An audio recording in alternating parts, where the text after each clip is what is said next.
speaker. Saya nak perkenalkan dulu speaker kita pada pagi ini.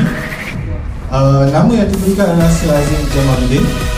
Beliau mempunyai 20 tahun pengalaman di pelbagai industri, termasuk 14 tahun pengalaman sebagai master trainer. Assalamualaikum warahmatullahi wabarakatuh. Cik Azrul, bagi tepukan untuk Cik Azrul dulu.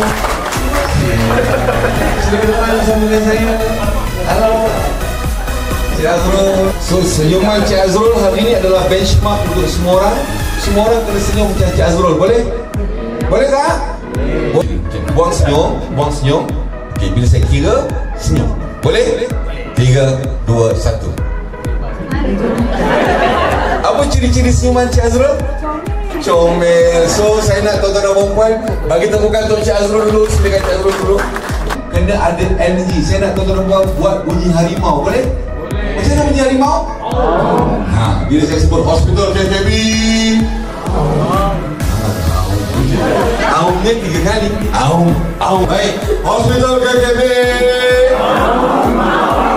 Baik, bagi tepukan untuk tuan-tuan dan puan dulu.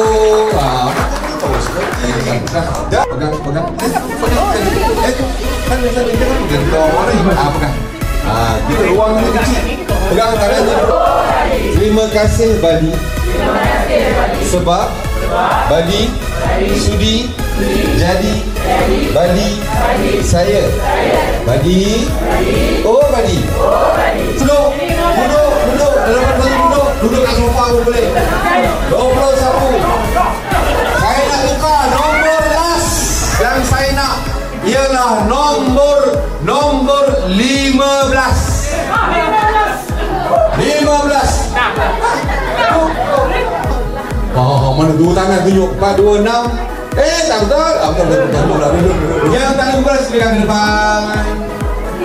Yang tak ada kumpulan silakan ke depan.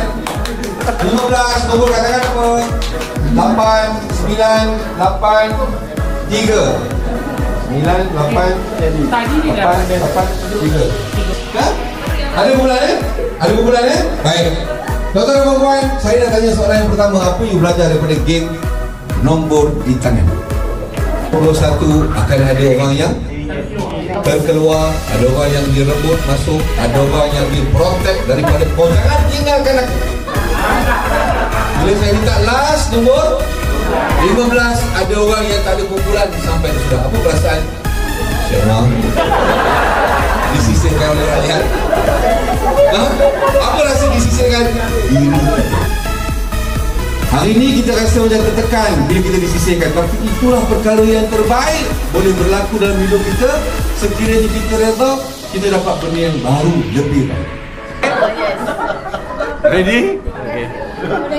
Buat 3 kali ya? Okey. Hospital KKB.